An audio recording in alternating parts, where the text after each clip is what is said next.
मित्रों, 2017 के पहले प्रदेश की कानून व्यवस्था की स्थिति आप सबके सामने है। हर व्यक्ति जानता है, हर दूसरे तीसरे दिन एक दंगा होता था। न बेटी सुरक्षित थी, न व्यापारी सुरक्षित था। प्रदेश के बारे में लोगों की परसेप्शन का अंदाजा इसी से लगाया जा सकता था कि हमारा युवा अपनी पहचान के लिए मोहताज होता था। आज कानून व्यवस्था में उत्तर प्रदेश ने एक लंबी छलांग लगाई और महाकुंभ प्रयागराज इसका उदाहरण है। 45 दिनों के इस महाआयोजन में कोई छेड़छाड़ की घटना नहीं, कोई लूटपाट की घटना नहीं, कोई अपहरण की घटना नहीं, कोई भी ऐसी घटना नहीं जिससे आने वाले श्रद्धालुओं को किसी भी प्रकार का कोई असंतोष का भाव पैदा करने का अवसर प्राप्त हुआ हो।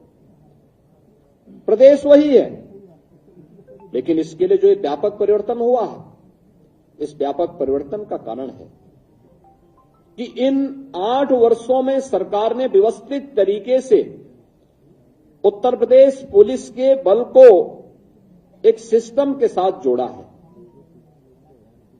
आप अनुमान करिए, अब तक उत्तर प्रदेश पुलिस बल में पिछले 8 वर्ष में,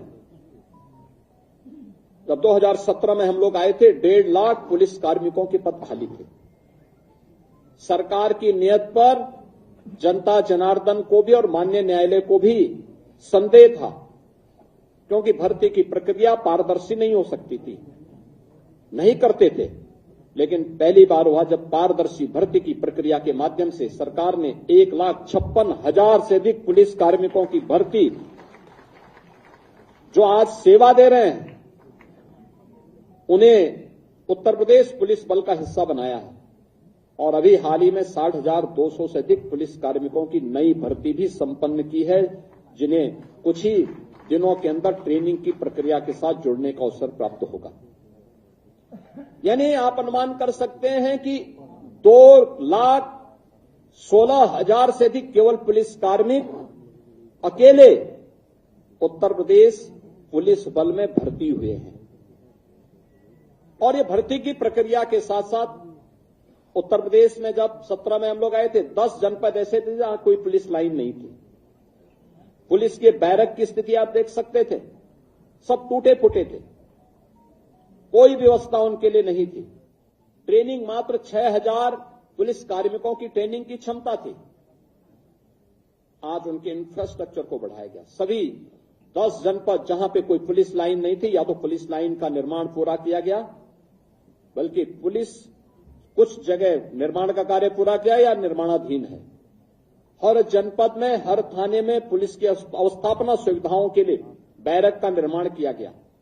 पुलिस की ट्रेनिंग क्षमता को कई गुना बढ़ाया गया। जिस प्रदेश में मात्र 6,000 पुलिस कार्मिकों की ट्रेनिंग हो सकती थी, पहली बार होगा और उत्तर प्रदेश देश का पहला राज्य होगा जो 60,244 पुलिस कार्मिकों की एक साथ ट्रेनिंग कराने जा रहा है। उत्तर प्रदेश सरकार के द्वारा उठाए गए उन कदमों का परिणाम है जो पिछले कुछ समय के अंदर हम लोगों को देखने को मिला है, और परिणाम आपके सामने है। एनसीआरबी की जो रिपोर्ट है, कितना परिवर्तन आया है, ये आप सबके सामने है।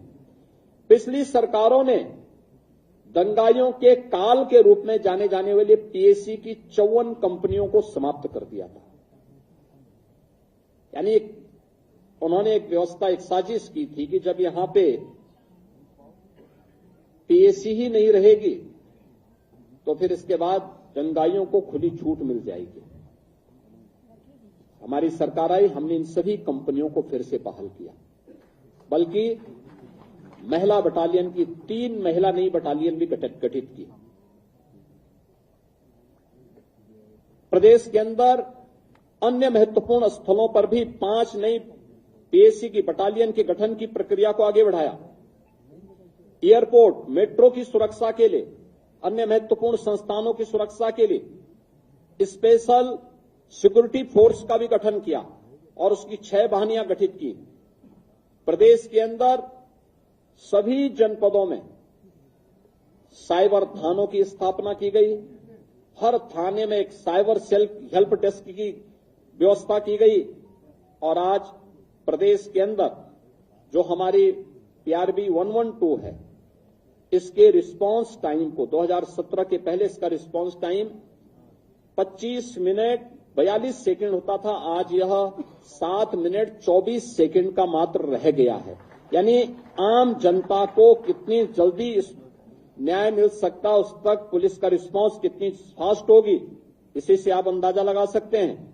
और प्रदेश के अंदर गृह विभाग, नगर विकास विभाग और जन सामान्य की मदद से 11 लाख से अधिक सीसीटीवी कैमरे भी लगाए गए। 11 लाख टीवी, यानी जो माननीय उच्चतम न्यायालय ने निर्भया कांड के बाद देश के अंदर एक व्यवस्था दी थी कि सेफ सिटी की परिकल्पना कैसे साकार होगी, सीसीटीवी कैमरे के माध्यम से उसे आच्छादित करने में उत्तर प्रदेश देश का पहला राज्य है जिसने अपने सभी 17 म्युनिसिपल कॉरपोरेशन के साथ साथ गौतम बुद्ध नगर में सीसीटीवी की कार्रवाई को पूरी तरह आच्छादित करने का काम किया है। ये सभी सीसीटीवी कैमरे आज वहां पर कार्य कर रहे हैं। किसी भी समाज में नारी की सुरक्षा, सम्मान और स्वावलंबन का कार्य संपूर्ण समाज के स्वावलंबन का आधार बनता है। आदरणीय प्रधानमंत्री जी ने इसके लिए नारी सशक्तिकरण के लिए नारी वंदन अधिनियम भी देश की संसद ने पारित किया है। उत्तर प्रदेश ने शुरू से इस पर ध्यान दिया। अभी हम लोगों ने 60,200 पुलिस कार्मिकों की भर्ती संपन्न की है। आप अनुमान करिए 1947 से लेकर के 2017 तक उत्तर प्रदेश पुलिस बल में मात्र 10,000 महिला पुलिस कार्मिक थी और अकेले एक भर्ती में जो अभी होली के एक दिन पहले भर्ती संपन्न हुई है, इस भर्ती में 12,000 से अधिक महिला कार्मिक अकेले भर्ती हुई हैं। इससे पहले 1,26,000 की जो भर्ती संपन्न हुई, 1,56,000 की जो भर्तियां हम लोगों ने यहां पे संपन्न की थी, 25,000 से अधिक महिला कार्मिक उसके माध्यम से हम लोगों ने उत्तर प्रदेश पुलिस बल का हिस्सा बनाया है। और आज उसी का परिणाम है कि उत्तर प्रदेश में जो महिला वर्क फोर्स है 2017-18 के पहले जो 13-14% के आसपास थी, आज वो बढ़कर के 35% से अधिक हुई है। प्रदेश के अंदर मातृवंदना योजना में, केंद्र सरकार की प्रधानमंत्री मातृवंदना योजना में 60 लाख माताएं इससे लाभान्वित हो रही हैं।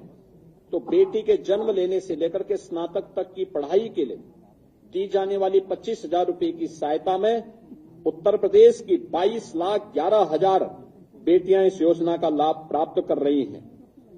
प्रदेश के अंदर बीसी सखी सभी 57,000 ग्राम पंचायतों में बैंकिंग की सुविधा में अपना योगदान दे रही हैं। तो महिला स्वयंसेवी समूह में लगभग 1 करोड़ बहनें योगदान देकर के आर्थिक स्वावलंबन की दिशा में अपना योगदान दे रही हैं।